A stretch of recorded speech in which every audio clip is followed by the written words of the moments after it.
You're listening to the 8th episode of the RJM Classic Motorcycles podcast. Coming up later on, we have a piece of advice regarding chokes, but first, here is an in-depth discussion all about oil. Oil. Never before has a three-letter word sparked such debate, other than the possible exception of God. Today we're going to be wading into the debate as opposed to the substance. Ray, kick us off. What can you tell us about oil? Well, as you well know, this is a subject that I get pretty fired up about because there was never a subject more surrounded with misinformation and bullshit. And I would probably now add obfuscation as well. And I say add it now, not because there wasn't always obfuscation. It's just that in the last couple of years, I've understood fully what it meant. So I would have been happy to include that in the beginning. Frequently people are using the wrong oils because of the misinformation, and frequently it's been done for commercial reasons, i.e. manufacturers recommending lubricants that are not ideal just because they've been paid a fair amount of money to have it printed on the oil tank cap. We came to this originally because we were keen to use Silky Oil, which we've continued to do to this day by and large, and actually couldn't readily access it back 30 years ago. And as a result of that, we then ended up establishing a direct account with the manufacturers of Silky Oil, which were up at Belper. In fact, it was the Belper Oil Refinery before they then later took on the name of their own product as their official title. And in connection originally with classic racing, wherein when I arrived on the scene, there was an awful lot of people using Castro.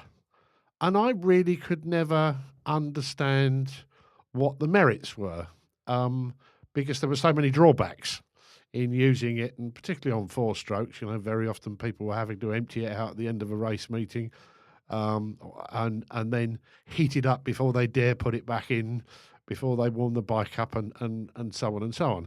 And I really could see no merit in it. Now, in the course of forming our original relationship with Silky, we actually got to talk directly when we needed to the chemists up at Belper. And my question to them was, why are all these people using Castro in their machines for racing? And was told that the absolutely only thing that Castro can outperform synthetics and mineral oils on is coping with extreme high temperatures, and therefore their view was the only appropriate use of a Castro oil was in a traditional air-cooled racing two-stroke because of the severe temperatures. There was no merit in any other use, in any other connection, over and above what was by then more generally available in the way of monogrades, multigrades of either a mineral or a synthetic or semi-synthetic persuasion. And we set about sharing this information because by now we're also retailing Silky oils at the racetrack, and where people were anticipating a winter engine strip, very often they took the opportunity resultant from our advice to convert to something more suitable. So that was what really started my interest, and also the fact that to explain some of the obfuscation around it. Back in the day, you had Castro 2050, you had Duckham's 2050, and by the way, the reason apparently why the Duckham's 2050 was that horrible green colour was because the various types of oil they were blending together to arrive at Duckham's 2050, there was a blue dyed constituent and a yellow dyed constituent that they ended up using as the final formulation. So it became green, and they stuck with green. Now, later on, Duckham's 2050 became Duckham's Q, and Castro 2050 became GTX. And for most old sweats, you'd imagine even today that Duckham's Q was still 2050 and that GTX was still 2050. And in fact, they've changed viscosity so many times, but have still used that same branding, largely without people being fully aware of it. In fact, in one case, The UK version of GTX was still 2050, but the Canadian version of it was 1040. And in fact, one of my roles in my former incarnation in the retail and wholesale motor industry was as a sales rep selling a lot of these products. And at one time, my governor, who was a bit of a maverick, had found that he could actually buy GTX cheaper in Canada, even though it had started off in the UK and gone out to Canada. And even shipping it back, we could sell it cheaper to the trade than Castro was selling the domestic product. And in point of fact, again, in one of my former roles where I was responsible for ordering and sourcing lubricants for a major car workshop servicing bay, I would repeatedly get approached by Castrol to consider stocking bulk stocks of their oils for our servicing. And I frequently was able to say to them, well, actually, per litre, what you're trying to charge me at trade is actually considerably more expensive than a member of the public can go into Halfords and buy a can of it for. So please explain the merits of that and further persuade me if you can. Needless to say, they never did. Yeah, so I mean that's a great primer of just showing what sort of deviousness has gone on from all parties in the past. Before we talk a bit more about oils that we do and don't recommend, let's just explain to anyone who's only really familiar with modern motorcycles what the main differences are and things you need to be aware of. Right. Well, obviously, a lot of modern motorcycles tend to combine uh, different functions within the engine and transmission within the same circulating oil system. So you don't have different places for different oils by and large. But obviously, on classic motorcycles, broadly speaking, you've got an oil for the engine, which is obviously circulatory in the case of most four strokes, and is usually dry sump. You've then got the primary drive, primary transmission, which has got a so-called wet clutch in it, which obviously requires a different lubrication by and large, and the transmission itself, the gearbox itself, which requires something different again. So you need to stay on top of all these areas in terms of making sure the oil is clean and up to the required level. So we're now going to go through and talk about oils that we recommend. The sort of case studies we're going to use for this are unit construction, Triumph and BSA twins, as they're very much the bread and butter of what we're involved with. Let's talk about engine oil first off. What do we recommend for what and why? Well, there's the big debate to start with about 2050 or multigrades in general over a monograde straight 40. In various applications, that may be a 30 or a 50. But essentially, the pivotal factor is your style of oil pump. Now, anything that operates a rotary pump like the BSAs by and large and Norton's, AGS and Matchless also, can run quite happily on a multigrade, whereas the Triumph, which has got a piston pump, and thinking about it, the most of the traditional Royal Enfields also have essentially a piston pump. The way it was explained to me is that the internal pressures within the piston type pumps are so severe that they have a tendency to break up the long chain polymers in the oil, which is what makes a multigrade a multigrade. Therefore, if you put 2050 in your Triumph 650, within a very short space of time, you end up with SAE 20 and a lot of chemical debris and not much else. The beauty of the monograde oil is that it can't be destroyed beyond its base viscosity, and therefore 40 remains 40. So actually, if you're still running the old piston type pump in your Triumph and haven't upgraded, for example, to a Morgo, then you can straightforwardly use the benefits of 2050. You're stuck with the straight 40, which is not as bad as it sounds. And you know, using the right dog for the hunt, you know, it's the best thing you can put in your Triumph Twin. So anything with a rotary pump is so much gentler on the oil, and therefore you can use the benefits of a multigrade. Now, again, back in the day when multigrades first came on the scene, pretty much all of it was 2050. We've, of course, now got lot thinner versions of that 1040, 1540, 530 I've seen in one case. None of these are suitable. They really haven't got the viscosity to cope with classic motorcycles. And in point of fact, even cars that may originally have run on 1040 and are now classic and getting a little bit tired, some of the recommended options for those is to go for a slightly thicker viscosity and use 2050 rather than 1040. Moving on to primary drives, a lot of workshop manuals will recommend SAE20, and you even see, particularly from memory on pre-unit Triumphs, sometimes on the filler plug for the primary, you will see SAE20 written on there, but we don't use that, do we? Well, no, and we used to. Theoretically, the best thing to use in your primary drive was always an unadulterated monograde 20. Now, the best source of this for a long time was fork oil, and particularly Silky Oil's medium fork oil, which was a straight 20. And we used that for years and years and years to great success.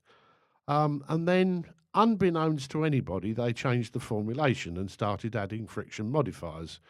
And the way I discovered this to my cost was the fact that I'd, been doing routine servicing on machines, and all of a sudden, where I'd done an oil change on the primary drive, on road test, I was now experiencing significant clutch slip, which wasn't there before.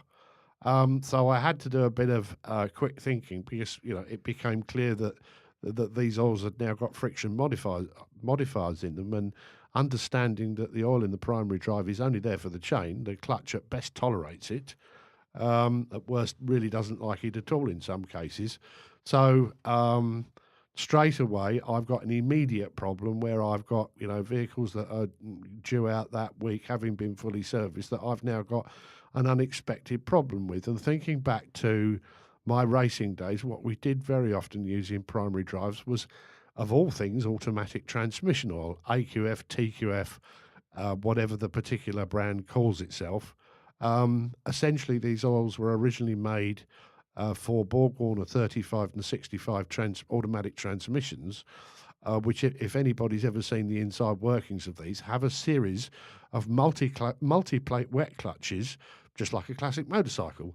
So it seemed logical when I was racing that we could employ this to good effect, because obviously, unlike some of the mineral oils we could be using in the primary, they weren't going to allow those multi-plate wet clutch to slip. So some years ago, when we encountered this problem, I made this change, and I found no reason to change it.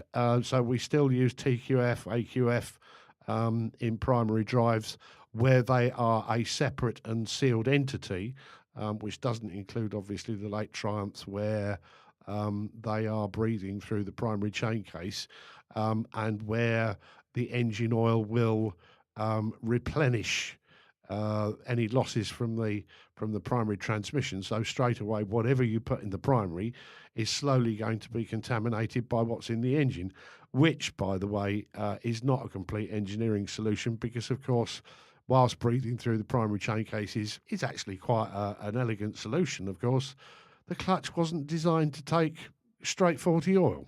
So, we have to deal with that in a slightly different way. And our answer with those primary drives, which, by the way, you only prime with a small amount of oil, we actually put straight 30 in, and then let the engine do what it has to do and deal with any adverse effects as and when they arise.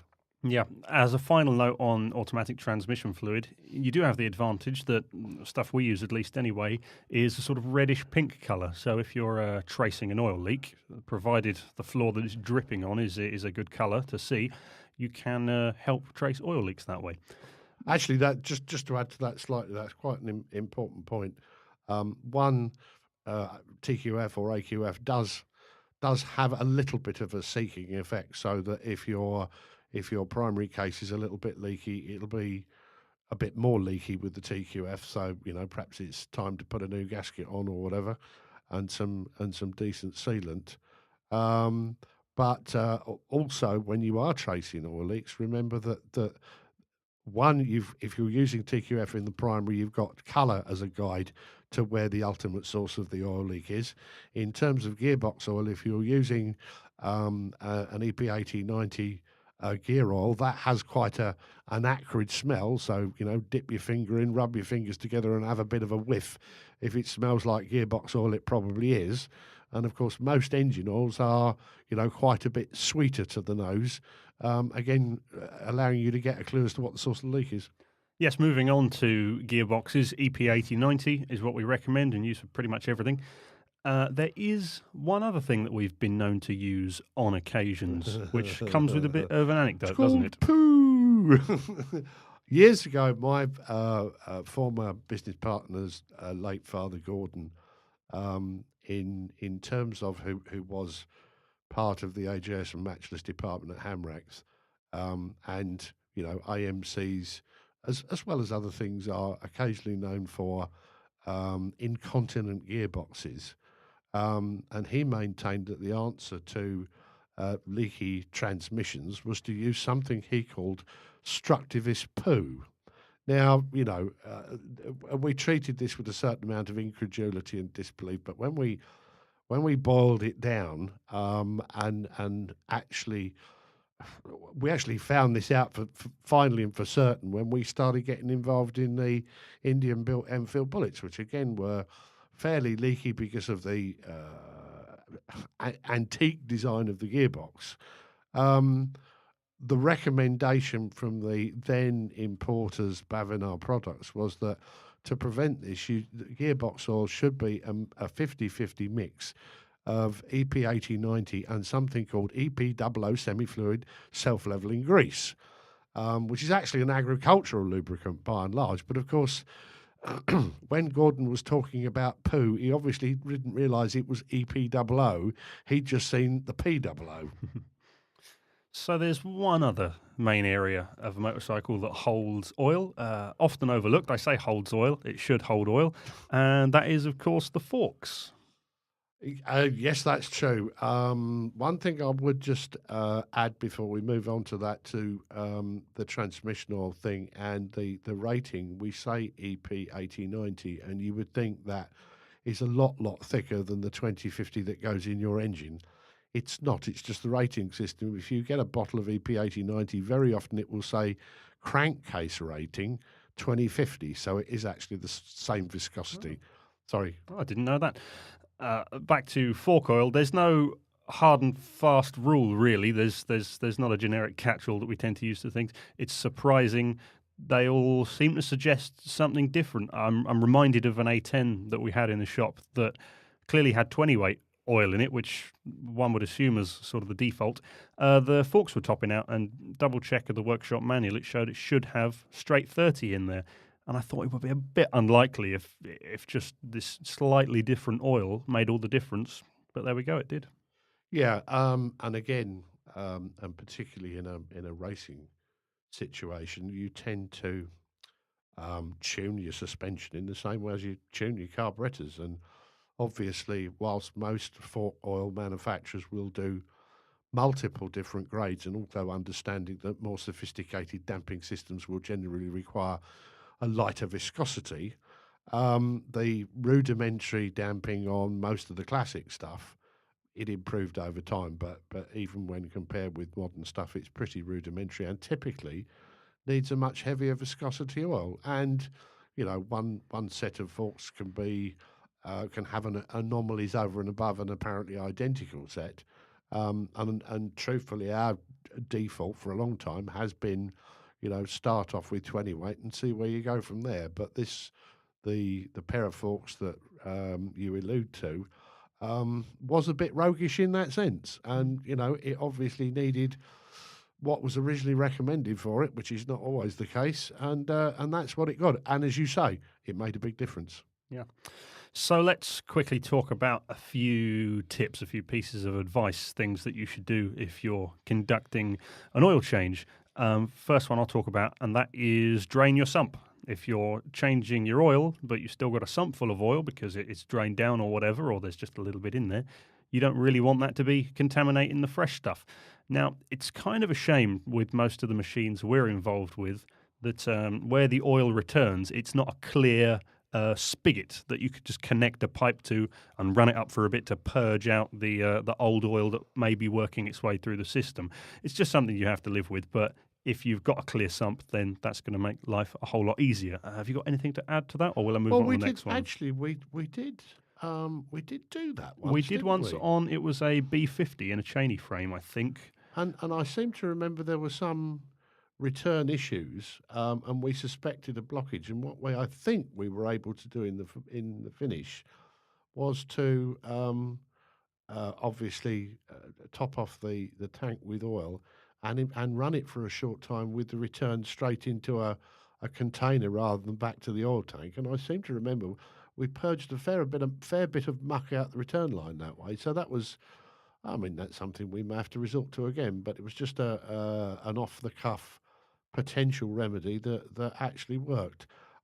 Yeah, obviously, BSA twins, for example, and singles to some extent, have a bolt-up plate on the bottom of the engine rather than a big nut with a filter behind it. So, whilst it's fairly straightforward to purge the sump and clean the strainer on a Triumph Twin, it takes a bit more effort with A10s and A65s, B25s, things like that, because you've got to, if you're doing it properly, remove the sump plate, which is 4 nuts, and there's usually 2 gaskets and a separate strainer. Some have got one built into the plate, and all of that's got to be cleaned up and stuck back. So again, one of the reasons why people very often don't bother, and also those that have been modified with the um, aluminium type sump plates with the drain plug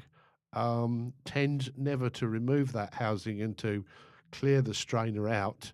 They literally just drop the oil out of the cases. Now, one of the reasons why one would want to, on at least an identifiably routine basis, to remove that plate and clean that strainer is, one, obviously it can get blocked to some extent, but also, we've been able to gauge the health, or more particularly the lack of health, of the inside of the engine when, for example, you remove that strainer and see either shard upon shard of stringy silicon that's floating around in the recirculating oil system because somebody's insisted on using clear silicon with the gaskets to glue covers back on. And I did actually have a guy that brought an oil-in frame A65 Thunderbolt to me with some seriously rattling big ends for an engine rebuild. And he said, and this was the telltale, he said, it's a shame I'd only just serviced it. Well, actually, in the process of dismantling, what I found was, that the sump plate, which is the same as on the T140s, this square thing on the bottom of the integral oil tank on the frame, what we found is the gaskets had been liberally slathered with clear silicon. And when we dismantled the timing side and eventually the oil pump, I found this perfectly shaped conical piece of fresh silicon that was now plugging up the feed side of the oil pump. So, I mean, that was one occasion when reckless routine servicing had actually killed an engine rather than preserved it. There we go. Let's finish off with one more tip, something you should be doing if you're conducting an oil change. And this isn't actually about the oil, more about the tank. Isn't that right? Yeah, I mean, we so frequently find that bikes have had engine rebuilds resultant from blow-ups, and at no point has it occurred to anybody to clean out the oil tank. Now, the amount of silt and debris which can accumulate in stratified layers within the bottom of the oil tank um, really is quite amazing, and those stratified layers often contain little flecks of white metal from failed big ends in the past, and it's all still there. Now, obviously, it's not always that convenient as we've done in the past to demount an oil tank and get it in the wash bin and start poking it and flushing it and what have you. And in terms of a pre-oiling frame A65, when you're building one up, the very first thing that has to go in the frame is the oil tank. So it really is not convenient. But what we found is that with a nice big fat artist brush, we could sweep most of the muck out of the filter hole in the side of the tank, and when we'd purged all of that, you could then go merrily mopping around in the bottom, picking up more debris, and cleaning it off on a piece of workshop paper toweling, until you get no more debris to speak of on the paintbrush. Now, think of all that muck that is sitting in the oil tank that could easily go into suspension with your nice fresh oil, making the whole process completely meaningless. So it's well worth doing. Just to touch on something you said there regarding an A65, yeah, there's no way you're going to get that oil tank off to clean it out. Triumph, yeah, you could do it if you had to. There is one motorcycle we deal with, one I'm particularly thinking of, where it's actually not that difficult at all to do, and that's a Norton Commando. You've just got 3 points where it mounts. It can be a little fiddly to get them back in place, but we had a client who requested on his list of things to do, remove oil tank and flush out, and I thought, you know what, this is probably an ideal candidate for it, so I went out round the back and pressure washed it. Perfect. Now, the other little anecdote that may serve as a warning to some folk, years and years ago when we were still over in Unit 2A, we undertook and completed a full engine rebuild of a Tiger Cub motor. And remembering also at that time that my former business partner was racing a Tiger Cub in the ultra lightweight class with the Classic Racing Motorcycle Club. So we were known for having a certain amount of expertise with these. Anyway, the due date came and it was all finished, and we were literally handing it back to the owner as a rebuilt motor that he was going to do the rest of the restoration on the bike. Well, some months passed, and we got a phone call from this guy who was clearly a little animated because this Tiger Cub engine was now making some pretty appalling noises. Now, obviously, in a situation where there may be some suspicion that we've screwed up somewhere, we're entirely happy to look at it, and if that turns out to be the case, then take it on the chin and deal with it. Well, the complete bike was duly brought back into our workshops, and the first thing we noticed is the very dark and apparently contaminated colour of the engine oil. Now, this was explained to us by the owner that he'd used, and I don't even know whether this stuff still exists or not. It was a filtrate product, which was a 1040 engine oil, which had got colloidal graphite in it. So the oil looked black to start with. Now, when this product first came out, there were one or two modern, for the time, riders of modern machines that thought, oh, this is a good idea, we'll try this. But of course, again, going back to the single cavity lubrication on a lot of Japanese and more modern stuff, of course, what they'd forgotten was that this stuff was conductive, and what they'd also forgotten was that their alternator, stator and rotor is running in this oil. So there was a whole rash of alternator failures on these bikes because of the inappropriate use of this oil. Now, we looked obviously slightly close, having had this explanation from the owner. We still had a much closer look at things, and found what that dark coloured oil had managed to do was disguise the fact that he'd obviously had his oil tank rip blasted and repainted and fitted it to the machine and filled it with oil and run the machine up without ever thinking to get the blasting grit out of the bloody oil tank. And what we scooped out of that oil tank was about a complete jam jar full of what looked like fairly coarse grinding paste. Needless to say, warranty was not applicable. Yeah, that's the kind of mistake you only made once. If there's no other takeaway from this, I hope this stops someone doing that. I think that's all there is to say on the matter. For now, we'll come back to it, I feel sure. I'm sure we will. And stay tuned for another quick piece of advice. How about that then? Who'd have thought there was so much to say about oil? Now, as the past version of myself just remarked, as we march on merrily towards the end of the show, it's time for this week's quick tip. So, to close off this week's episode, we are going to be talking about how choke levers work, which sounds a bit amateur to me, and sorry if that patronises anybody, but it's one of those things that people often ask us, which way does my choke operate?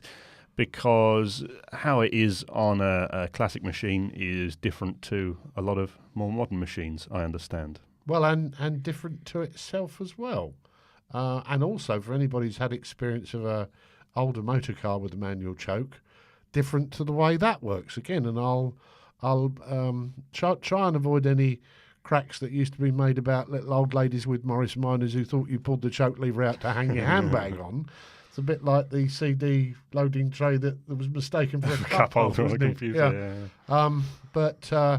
And there has been, considerable confusion, certainly with some clients of ours over the years. I